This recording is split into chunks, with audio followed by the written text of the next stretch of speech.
Salve, paz e bem, mais um Papo de Padre, obrigado pela sua presença e participação e mais uma vez a você, patrocinador. Você pode participar também conosco, tá? E você pode também interagir pelas nossas redes sociais aqui, ó, PE Anderson Gomes, você pode falar conosco. Muito obrigado. A missa, participamos, celebramos, mas muitas vezes nós não a conhecemos. Espero que você tenha participado. Semana passada, no último programa, nós falamos sobre a liturgia da palavra e os ritos iniciais. E agora, nesse programa de hoje, vamos dedicar à liturgia eucarística, o próprio momento do sacrifício. Vamos entender cada detalhe, cada objeto. Não perca, vai ser importante. E conosco mais uma vez aqui, Padre Renato Paganini e Andréa Almeida, uma leiga que conhece muito de liturgia. Terminamos o encontro passado falando sobre a liturgia da palavra com a oração dos fiéis. E agora começamos então com a liturgia eucarística. Então o padre, o presidente que estava sentado aqui próximo deste lugar, a partir de então, ele então se aproxima da mesa do altar. E aqui começam o momento das oferendas, a apresentação das oferendas. Mas antes disso, padre, você queria falar um pouco sobre a Eucaristia? Eu me lembro da pregação do padre Raniero Cantalamessa, que é pregador de retiros do Papa. Então a gente não está falando de qualquer pessoa. Ele disse o seguinte: se um dia, ao sair da igreja, alguém lhe perguntar de onde você está vindo, e você sentir vontade no seu coração de dizer, eu estou vindo do Calvário, pode dizer, porque a verdade é essa. Eu chamo o altar de cruz de pedra, porque aquilo que Jesus realizou na cruz não é um evento, um acontecimento simplesmente do passado, mas a liturgia nos possibilita a viver o Calvário, a viver o mistério da cruz aqui e hoje. Afinal de contas, a gente diz, Jesus morreu na cruz para nos salvar. Se isso é uma coisa do passado, então eu não estou salvo. De que maneira a salvação então entra na minha vida, na minha casa? É pela celebração da liturgia. A morte na cruz e ressurreição de Jesus, ela é vivida ou revivida ou atualizada misteriosamente, sacramentalmente, através da escuta da palavra e do sacrifício que acontece aqui neste altar. Este sacrifício que é uma oferta, é um louvor, é uma adoração, é uma ação de graça. São todos esses elementos. Por isso a gente chama missa, santo sacrifício, o que mais? Quantos nomes nós temos aí? Eucaristia, ceia do Senhor, fração do pão, banquete, tudo isso, né? Lembrando que nós atualizamos o mistério de Cristo. E aí ele vai dizer, né? Façam isso em memória de mim. Por isso que a gente atualiza a cada celebração. Vai rapidinho, se é possível, aqui a cruz. Olha, então nós temos a cruz processional aqui. Então a missa é uma extensão disso daqui, é uma atualização. Nós não pregamos o Cristo morto. Nós estamos aqui porque ele está vivo. Agora o temos aqui como sinal de que por onde chegou a sua vitória, passou pela cruz. Então o sacrifício que era feito antes com animais, né? As pessoas no tempo judeu lá, no tempo bíblico, né? Faziam as ofertas ao sacerdote, o sacerdote trazia para o altar e ofertava os animais. E agora o Cristo, que se oferta uma vez por todas e para todos, nós então atualizamos o Cordeiro de Deus e fazemos a oferta. É o mesmo evento, vivido sacramentalmente, espiritualmente, simbolicamente e verdadeiramente em torno do altar. E você falando do sacrifício dos animais, eu me lembrei uma vez de uma palestra onde uma pessoa assim dizendo que comparando a Eucaristia com um gesto de canibalismo. Não sei se você já viu isso. No primitivo, né? Os cristãos eram perseguidos. Que as pessoas então matavam os seus pares com o intuito de receber a força deles. Só que a diferença está aqui. Nós não matamos, é Cristo que se entregou na cruz. E quando nós recebemos o seu corpo e sangue imolado no sacrifício eucarístico, nós não recebemos ele morto, é ele ressuscitado. Então é a força do ressuscitado que vem nos nutrir, nos alimentar, renovar nossa fé e nossa força. Você nos fez lembrar no tempo primitivo do cristianismo, no tempo das perseguições, uma das acusações aos cristãos que morriam é por antropofagia, porque eles falavam que comia carne de Cristo, carne de pessoa. Então, ou seja, por isso esse povo aí que seita é essa que está comendo carne de gente, é uma coisa, né? meio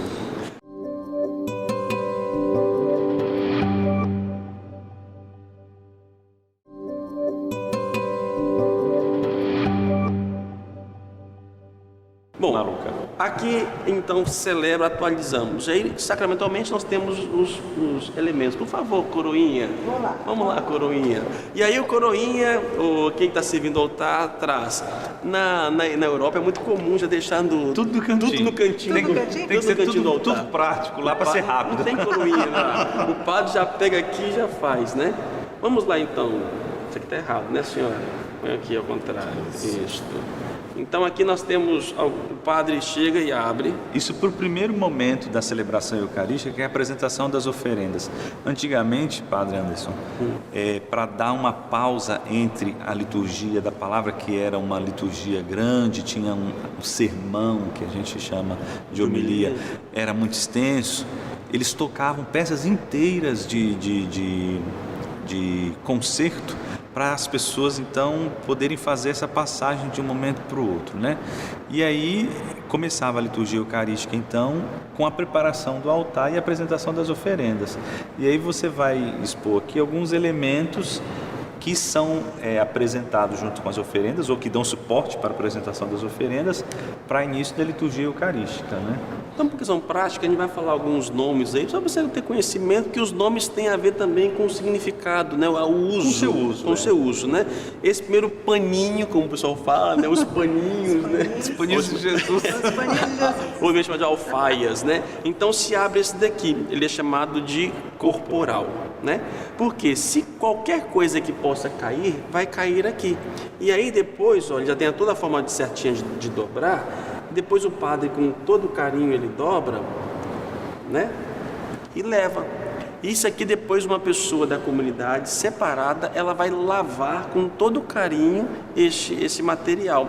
E esta água depois usada joga numa planta. Aqui vocês estão vendo que na paróquia do Padre Anderson, paróquia do Perpétuo Socorro, eles têm toda a delicadeza de colocar tudo com a cor litúrgica, toalha, mas isso não é obrigatório, isso é um esmero, um mimo deles, porque sempre pode ser tudo branco. Ah, eu gosto das cores. Eu sei. Ele gosta das cores. Eu gosto das cores. Aqui no caso tem um pouquinho de hóstias, tá vendo aqui? O padre então traz as hóstias que serão consagradas. Exatamente. E o nome deste recipiente onde são colocadas as hóstias, ou para ser consagrado ou para ser distribuída aos fiéis depois de consagrado, se chama cibório ou píxide ou ainda âmbula. Normalmente a gente usa mais âmbula. Âmbula vem de ambular, de caminhar, né? De ambular. Ambular é caminhar? Ambular é caminhar. Estou ambulando por aí. Por isso ambulância? Ambulância, porque Sério? conduz, sim. Ah, você tá brincando? Te juro. Ambulância vem disso? Vem disso, de conduzir, porque justamente Ambular. a pessoa vai caminhar para distribuir o corpo de Cristo, para levar até o sacrário, a capela do Santíssimo. Então o ministro de Eucaristia é uma ambulância. Pronto, mais um apelido gostoso. Pronto. Mas Acabou. a diferença é que não está levando o Cristo ferido, é vivo, Eu ressuscitado. espero que ele não morre nenhuma sirene, né? E essa pra mim foi nova.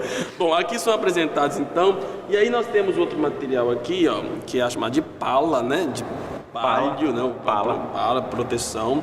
E aí nós temos esta hóstia e esta hóstia. O povo nem, às vezes não compra. Ele Por está que que pegando assim porque não está não consagrado. está né? consagrado. Por que o padre, a do padre é maior, gente?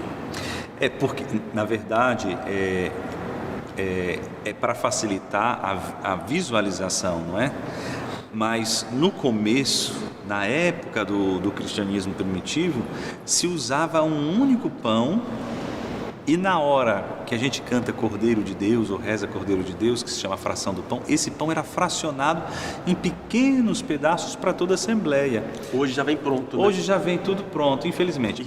E nem cara de pão tem, né? É. E nem cara de pão Pois tem, mas tudo bem. tudo bem. Mas é porque hoje a gente precisa conservar, é um número maior de pessoas que usam, que comungam. Então, com essa evolução das necessidades, foi se evoluindo também o modo de preparar esse pão. E como esse gesto de partir aquele único grande pão acabou se enfraquecendo com as hóstias individuais, isso é suprido de alguma maneira com a hóstia grande. Para a visibilidade. Para visibilidade. Então, na hora, por exemplo, do cordeiro, Às vezes a gente vê os colegas sacerdotes que vão aqui com a mão baixa eu faço questão. Não, Pode partir, tem que levantar realmente eu faço, e partir, fragmentar e dividir. Eu faço questão Exatamente. de levantar Para poder a Assembleia poder visualizar e acompanhar. Afinal, afinal de contas, gente, olha só, esse gesto deu nome à missa. Atos 2:42, fração do pão. A missa era chamada disso. Fração do pão, exatamente. Bom, traz aqui, apresenta, traz aqui o cálice e aí, no caso, coloca-se um vinho. Que não é suco de uva, as pessoas ficam... Não pode, tem só com licença para ser suco de uva, né? E no caso, põe-se uma gotinha, um pouquinho de água. Um pouquinho de água aqui, ó. Vamos lá. E esse objeto, né, que traz a água e o vinho, a gente chama de galeta. O que significa isso, padre? Um pouco o vinho e uma gotinha de água. Tudo tem primeiro a sua raiz na Bíblia e depois vai sendo enriquecido pela igreja com significado. Do lado de Cristo, do coração dele, na cruz, e nós estamos falando que aqui está se atualizando o mistério da cruz, do lado do coração de Cristo, quando ele foi transpassado, jorrou sangue e água. E depois a igreja foi entendendo que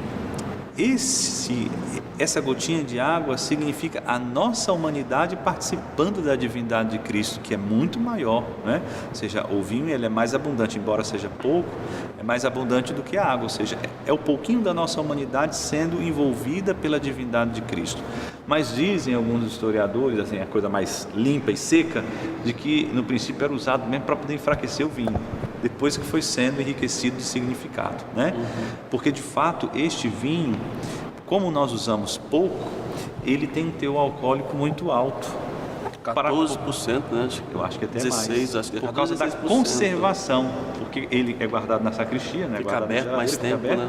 Então precisa de ter mais álcool para poder se conservar. Então se misturava água para poder diminuir um pouco dos... Mas está na Bíblia, né, gente? Esse paninho, essa alfaia, é chamado de manustérgio, porque... Esse é o sanguíneo. O sanguíneo, desculpa. Esse é o sanguíneo, porque depois que termina-se a missa, né, o padre consome, joga-se água e ele faz a limpeza, ele vai ficar todo sujo, né, manchado com vinho, sangue. com sangue, né, que também depois, com muito cuidado, é lavado. Mas antes de fazer aqui, o padre ele faz uma oração de bênção, né? Ele abençoa, em nome de Deus, o pão, fruto do trabalho, né, do homem, né, e pela graça divina, e também o vinho. Essa oração que é feita quando tem canto, é feita em silêncio, mas quando não tem canto, o padre pode fazer em voz alta. Ela é interessante porque ela remete a um pouco das raízes judaicas da missa, né? O que era chamado antigamente de beracá. O judeu ele não consome nada sem antes fazer uma beracá, uma oração de bênção.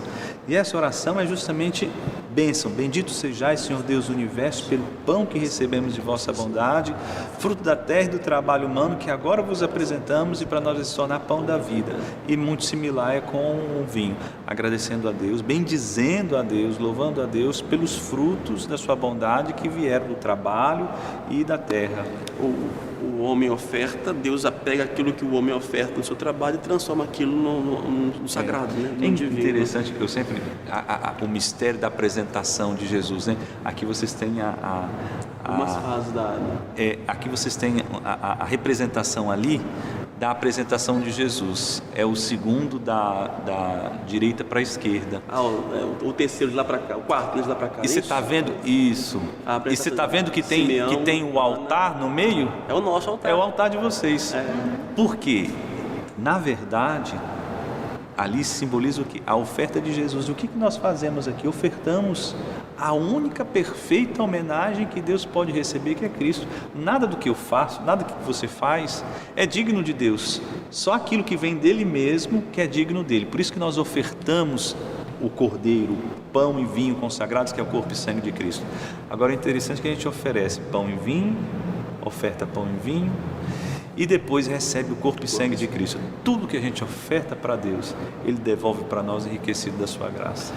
Padre, então, depois de abençoar, apresentar e bendizer a Deus, né, por aquilo, fruto do trabalho humano, que vai se tornar pão da vida e cálice da salvação, né?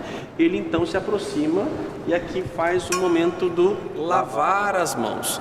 Pilatos lavou a mão? Você me fez lembrar de um episódio engraçado. Um comentarista fora do contexto eclesial, comentando uma missa solene importante, estava sendo televisionada, e na televisão não pode ficar esses espaços vazios. Aí quando o bispo foi lavar as mãos, aí ele disse: agora o bispo repete o gesto de Pôncio Pilatos e lava as mãos. André, Não é nada o que é esse disso, gesto de né? lavar as mãos? Aqui nós temos esse objeto, né? Lavabo, que a gente chama, e Um a manustério. toalhinha, que o pessoal fala da toalhinha, é um manustério, né? Manos, mãos, né? Manos. E é um momento de perdão, né? Que você faz como presidente da celebração, né? É o seu ato penitencial diante, né, do que você vai consagrar. Isso tem uma raiz judaica também, Também. né? Porque na ceia pascal judaica Haggadah, antes de se comer, lavava-se as mãos. Praticamente, vários momentos o padre faz orações chamadas secretas.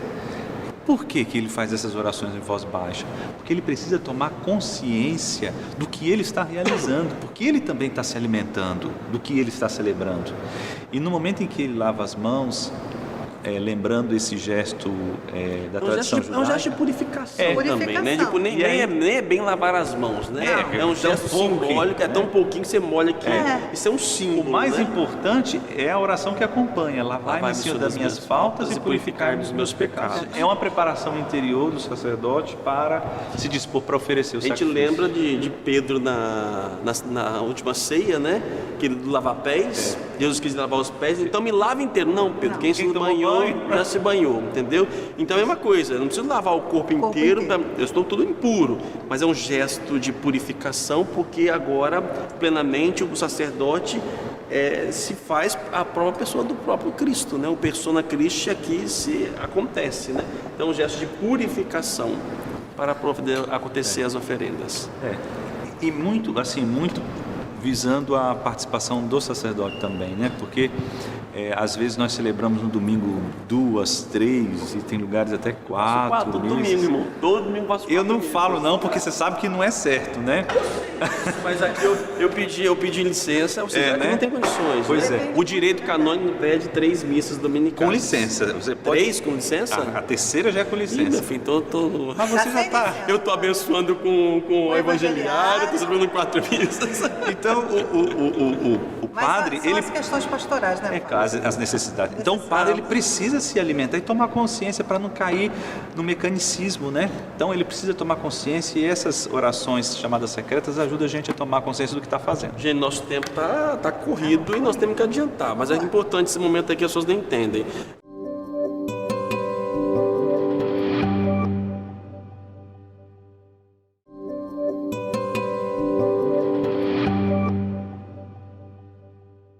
E aí, enquanto isso está o canto das oferendas e tudo mais, o povo fazendo a coleta também, né? O financeiro poder manter o culto, isso é importante, manter a comunidade. E junto com o pão e o vinho também, padre, nós trazemos tudo que somos e tudo que temos, né? Não só em espécie, né, no dinheiro, mas também a nossa própria vida a gente coloca diante do pão. E aqui começa então o padre vai orar, irmãos e irmãs, para que o nosso sacrifício seja aceito por Deus Pai todo. Acho linda essa. Eu também. Mas eu momento. acho mais linda a resposta. Sabe A por resposta quê? é linda. Porque a resposta ela é um diálogo.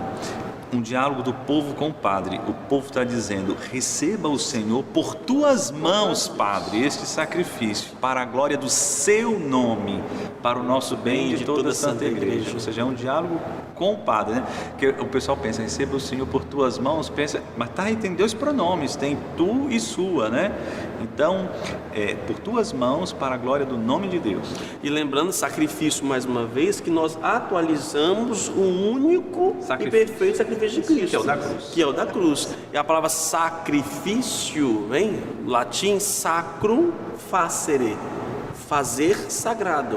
Então a gente tem a ideia de sacrifício como algo pesado, doloroso, né? Doloroso, mas sacrifício é fazer sagrado, e sacerdote é aquele que faz sacrifício. Sacerdote é aquele que faz algo sagrado, tornar algo sagrado. Aquilo que é o pão e o vinho, ele então vai bendizer e ofertar e transformar pela graça divina transformado no corpo e sangue de Cristo. E aí depois que é convidado, o padre faz uma oração, e aí começa a liturgia eucarística. A liturgia eucarística já começou. Não, mas as orações, Agora vem a oração eucarística. A oração eucarística, que ela é dividida em algumas fases. Prefácio, que é antes do, o pessoal fala, aquela oração antes do santo. Tem um convite antes, depois o prefácio. Que A gente chama de convite invitatório. Porque o prefácio ele vai dizer os motivos do louvor, porque o prefácio ele está ligado à festa que está sendo celebrada, aquele domingo ou aquela solenidade. Então ele vai trazer presente o motivo que nós temos para louvar a Deus, que a igreja inteira tem, além de cada um que se associa a esse louvor. Aí depois já entra na oração eucarística, que é chamada também de anáfora, que é a parte central, onde acontece a consagração, né, como um núcleo, porém tem a invocação do Espírito Santo, tem as intercessões com as orações pela igreja, pelos vivos, pelos mortos, e a narrativa, né, a consagração que a gente chama é a narrativa da instituição, né, como Jesus realizou e como ele quis que esse mesmo gesto fosse realizado por nós hoje. Fazendo isso tudo em memória dele. Né? Então, a oração e a beleza da oração eucarística é esse diálogo justamente de quem preside com Deus, mas também da Assembleia que, através das respostas, vai participando também de forma plena dessa oração. E aí tem algumas orações, né, que podem ser escolhidas, né, as mais curtas. São 14, né, padre? No Brasil. No Brasil. Porque não oficialmente mesmo são menos, né? Fora do Brasil são menos. E olha, como nós somos um povo assim, né, para frente, a oração quinta foi feita no Brasil, né, dentro do Congresso Eucarístico de Manaus. Então fazemos um prefácio que na verdade é um bem-dizer, né? É um bem-dizer a Deus ali.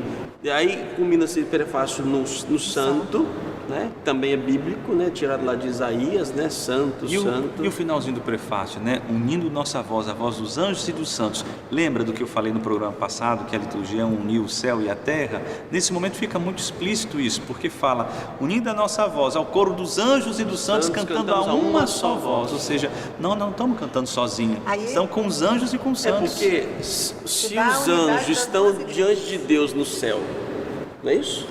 Os anjos santos diante de Deus no céu.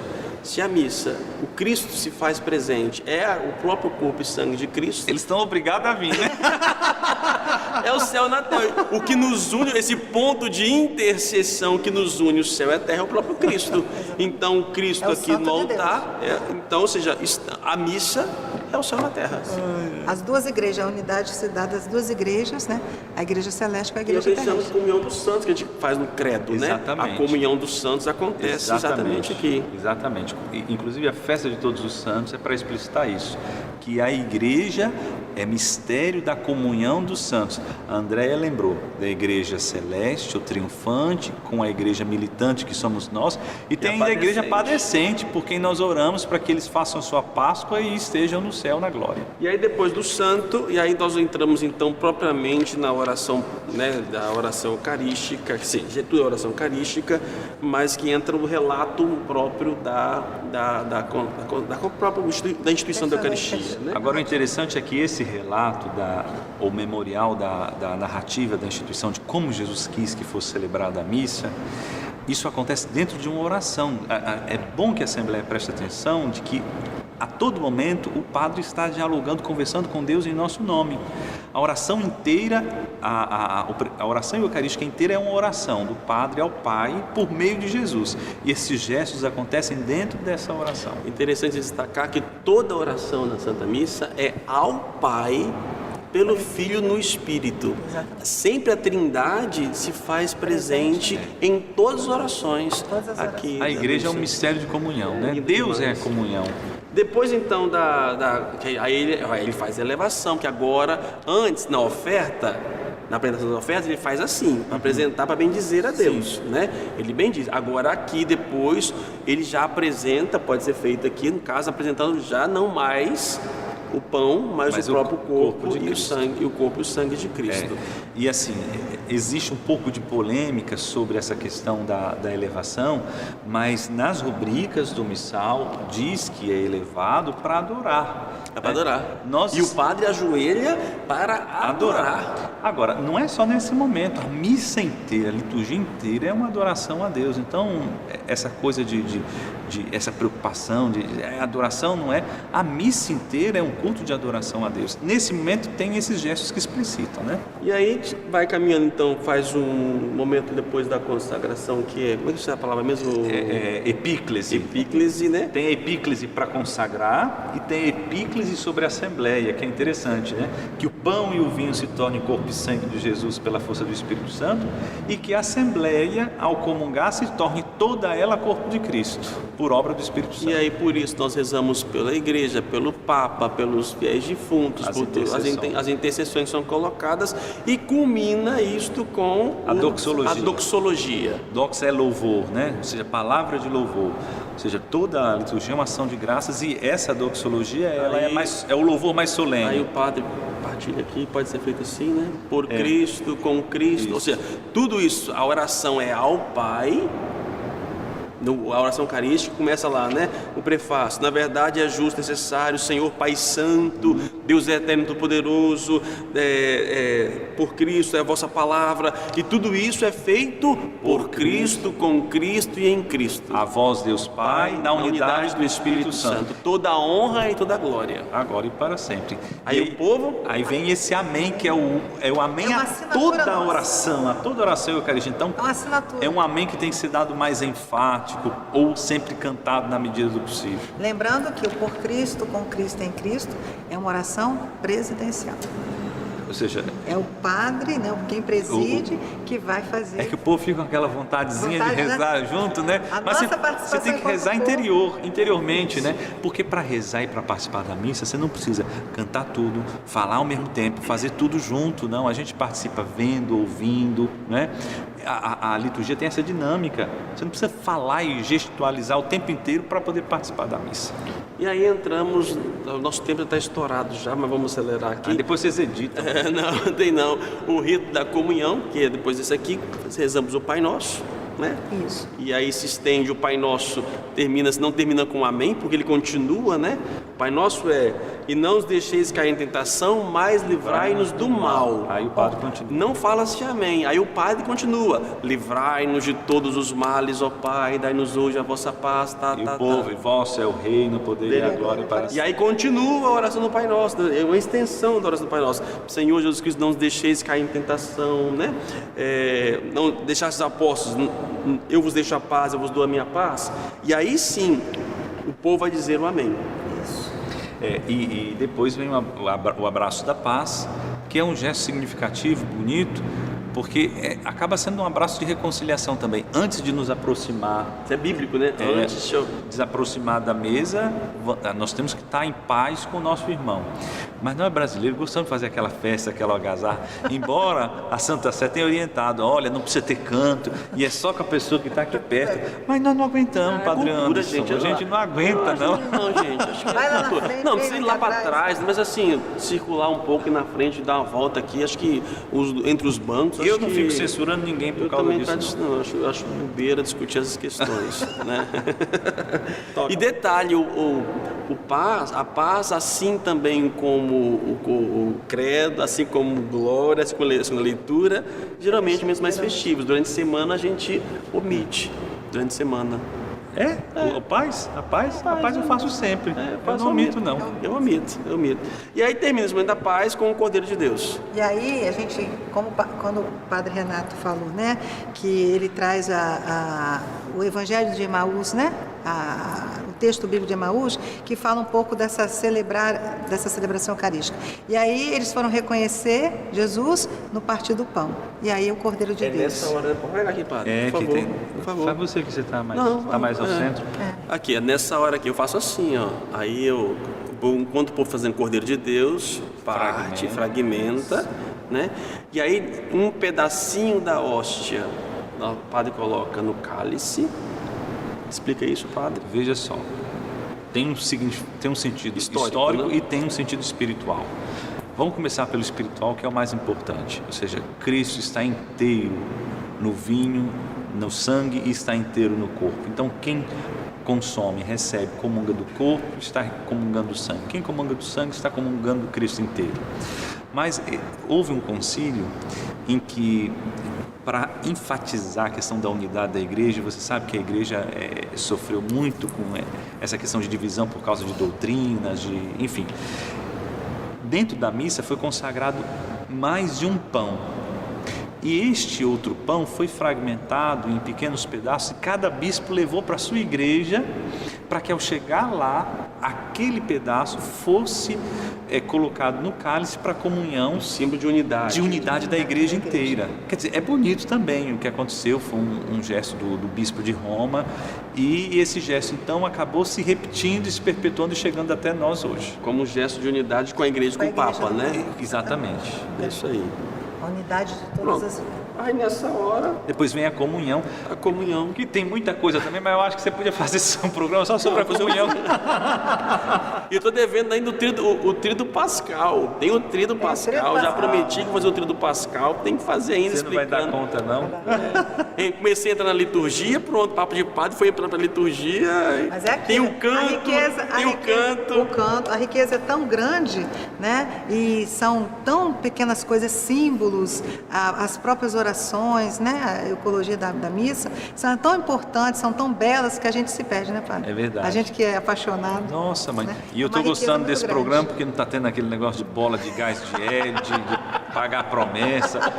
Nossa, aquilo é uma tristeza, Deus me livre. Mas divertia. Eu estou até dividido. Vocês podem até me ajudar aí, gente, porque assim, eu estou tão nesse novo formato que foi acontecendo, né? Está sendo muito prazeroso, porque o nosso objetivo maior é levar o conhecimento, de forma lúdica que seja, né? Mas levar o conhecimento. Então, ou seja, esse sair do estúdio lá que a gente está fazendo, isso nos provocou isso. Eu acho muito legal também, mas também eu gosto das brincadeiras. Então, intercala, faz um outro, né? Eu não sei, entendeu? Bom, aí Isso é importante para o povo. Às vezes é aquilo que o padre Renato e você também já falou, né? Muitas vezes a gente não tem essas explicações, o povo não conhece isso e eles têm sede de conhecer. E a beleza da nossa igreja, né, é vasta. Então a gente tem que sim evangelizar, tem que trazer, mostrar o quanto a nossa igreja é rica. Bom, comungou rapidinho, lembrando aqui, né? Você está vindo na procissão, a mão que escreve põe por debaixo, né? E se for canhoto? A mão que escreve. A mão que escreve.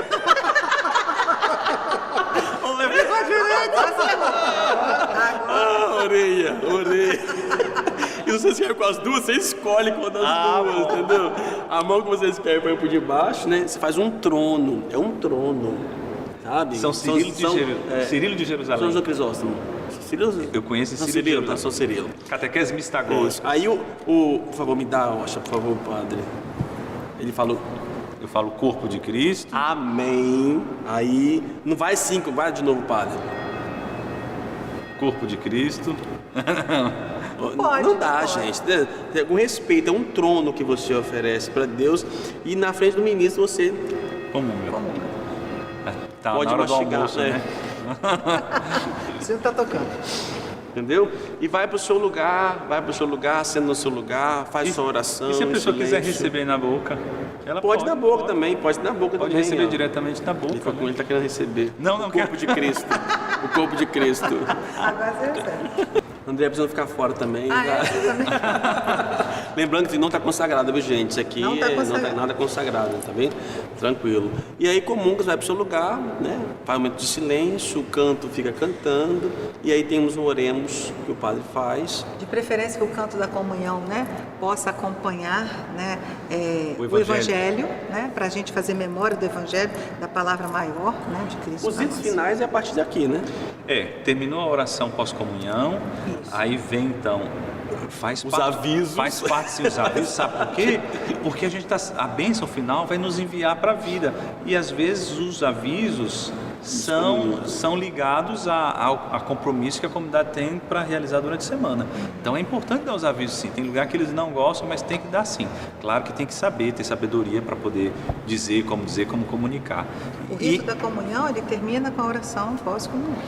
E lembrando novamente os discípulos de Emaús, eles ficaram tão entusiasmados quando reconheceram Jesus no partir do pão, que eles disseram, não é que ele nos falava as Escrituras, que ardia o nosso coração quando ele falava as Escrituras conosco ao longo do caminho, e saíram correndo para poder testemunhar. Ou seja, a bênção final é essa bênção de envio para que as pessoas possam testemunhar o seu coração ardendo também ao reconhecer Jesus na fração do pão. A passagem bíblica dos discípulos de Emaús, você lembra a passagem de cabeça? Lucas 24. Lucas 24, ali é um itinerário próprio da Eucaristia, da missa. É a missa, parte por parte ali colocada naquela situação, na participação, na passagem bíblica, né? E aí, acabamos, gente. Da bênção final, por favor, não saia da igreja antes da procissão. Né? Assim que você esperou a procissão de entrada, Ide em paz e que o Senhor vos alcance, né? Então, seja, espera, assim como você esperou a procissão chegar, né, a entrada, espera a procissão agora sair e aí você se retira do seu lugar. Aí, padre, tem um detalhezinho que todas as pessoas que exerceram algum ministério, existe uma oração. Muita gente não entende por que quando, né, a procissão chega lá fora, por que há essa... Bendigamos ao Senhor, Demos graças a Deus. Prosit. Amém? Muito obrigado pela participação de vocês. Imagina. Obrigada pelo Prazer. convite, estamos aí. Temos que ainda fazer mais sobre liturgia. Estou te devendo o Tríduo Pascal. A gente podia logo, quem sabe, na sequência fazer. Que Deus abençoe cada vez mais. Pai, Filho e Espírito Santo. Amém. Amém.